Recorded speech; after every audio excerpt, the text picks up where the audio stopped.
안녕하세요. 손으로 푸는 통계입니다. 우리가 모집단에서 표본을 추출할 때 표본을 추출하는 방법은 두 가지가 있습니다.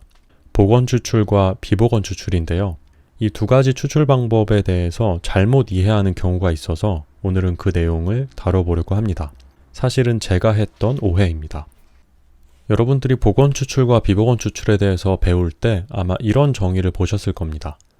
먼저 비복원 추출은 한 번 뽑은 표본을 모집단에 다시 넣지 않고 다른 표본을 추출하는 것이고, 복원 추출은 한 번 뽑은 표본을 모집단에 다시 넣고 다른 표본을 추출하는 거라고 배우셨을 텐데요. 저는 이 정의 때문에 오해를 했었습니다. 지금부터 제가 네 가지 상황을 보여드릴 건데요. 이 네 가지 상황 중에서 어떤 것이 복원 추출이고 어떤 것이 비복원 추출인지를 찾아내시면 됩니다.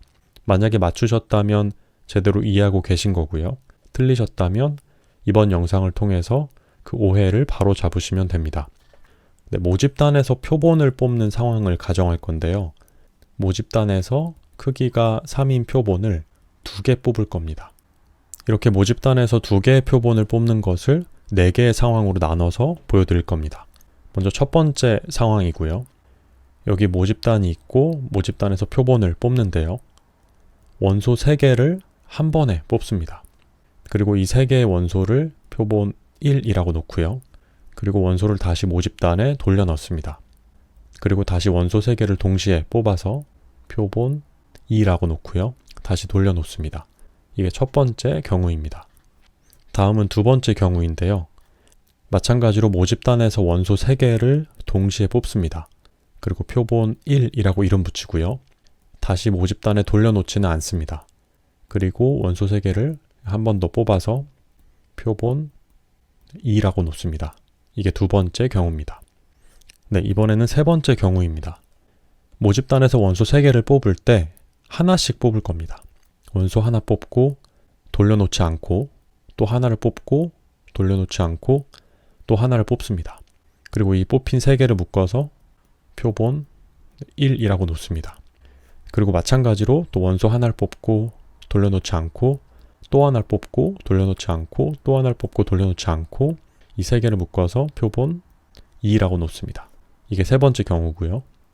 마지막 네 번째 경우입니다. 네 번째 경우는 원소 3개를 뽑는데요. 하나를 뽑고 어떤 원소인지를 기록해 놓고 모집단에 돌려놓습니다. 그리고 또 하나를 뽑고 어떤 원소인지 기록해 놓고 모집단에 돌려놓고요. 마지막 또 하나를 뽑고 어떤 원소인지 기록해 놓고 모집단에 돌려놓습니다. 그리고 이 3개를 묶어서 표본 1이라고 합니다. 표본 2도 마찬가지로 하나 뽑고 다시 돌려놓고 또 하나 뽑고 다시 돌려놓고 다시 하나 더 뽑고 돌려놓고 이 3개를 묶어서 표본 2라고 놓습니다. 자, 이 중에서 몇 번이 비복원 추출이고 몇 번이 복원 추출일까요? 제가 이 개념을 잘못 이해하고 있을 때는 저는 1번이 복원 추출이라고 생각했습니다. 표본을 뽑고 다시 돌려놓으니까요. 이 위의 정의에 부합하기 때문에 1번이 복원 추출이라고 생각했고요. 그리고 2번이 비복원 추출이라고 생각했어요. 표본을 뽑고 돌려놓지 않으니까요. 근데 나중에 알고 봤더니 이게 틀린 생각이었습니다. 여기서 4번이 복원 추출이고요. 1번과 3번이 비복원 추출입니다. 2번은 아무것도 아니에요. 이 복원 추출과 비복원 추출을 나누는 기준은 표본을 돌려놓는지의 여부가 아니라 원소를 돌려놓는지의 여부입니다. 크기가 n인 표본 1개를 뽑을 때 각각의 원소들을 되돌려 놓고 뽑느냐 아니면 되돌려 놓지 않은 채로 뽑느냐, 그런 차이입니다. 이 네 번째를 먼저 보시면 하나의 표본을 뽑을 때 원소마다 되돌려 넣죠. 그래서 어떤 게 가능하냐면 원소들의 중복이 가능합니다. 그리고 각각의 원소를 뽑는 이 사건이 서로 어떻게 될까요? 서로 독립이 됩니다. 반면에 3번을 보시면 원소를 하나 뽑고 돌려놓지 않기 때문에 이 첫 번째 원소는 두 번째 원소를 뽑을 때 뽑힐 수가 없어요. 그래서 중복이 허용되지 않습니다. 그리고 첫 번째 원소와 두 번째 원소는 서로 독립이 아니라 종속의 관계가 됩니다. 1번과 3번은 달라 보이는데 사실은 똑같아요.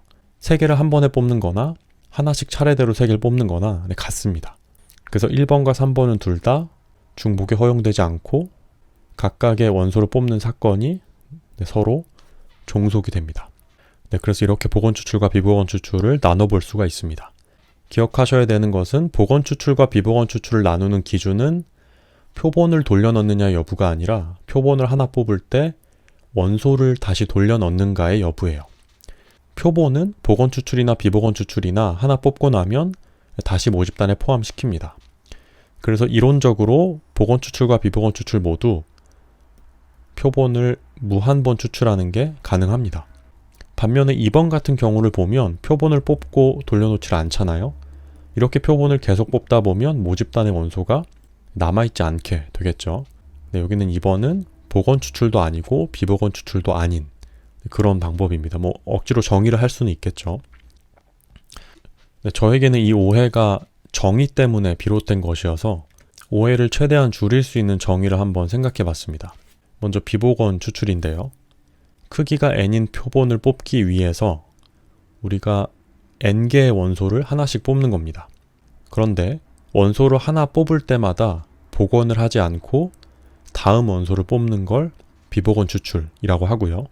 그리고 n개의 원소를 다 뽑아서 표본 하나가 뽑히면 모집단에 돌려놓습니다. 그리고 복원 추출은 마찬가지로 크기가 n인 표본을 뽑기 위해서 우리가 원소 n개를 하나씩 뽑는데요. 원소를 뽑을 때마다 복원을 하고 다음 원소를 뽑는 것을 복원 추출이라고 합니다. 복원 추출도 마찬가지로 n개의 원소가 다 뽑혀서 하나의 표본이 뽑히면 모집단에 돌려놓습니다. 아마 우리는 대부분의 상황에서 복원 추출을 가정을 할 텐데요. 이 복원 추출이 강력한 이유가 뭐냐면 각각의 원소들이 서로 독립이라는 겁니다. 이 독립이라는 성질을 이용해서 우리가 어떤 것을 보였었냐면 표본 평균의 분산이 모분산을 표본의 크기 n으로 나눈 것이다 라는 이 등식을 보였었습니다. 손으로 푸는 통계 5강에서 보였으니까요. 궁금하신 분들은 가서 영상을 확인해 보시면 됩니다. 오늘은 이렇게 복원 추출과 비복원 추출에 대해서 함께 알아봤습니다. 오늘의 영상은 여기서 마치겠습니다.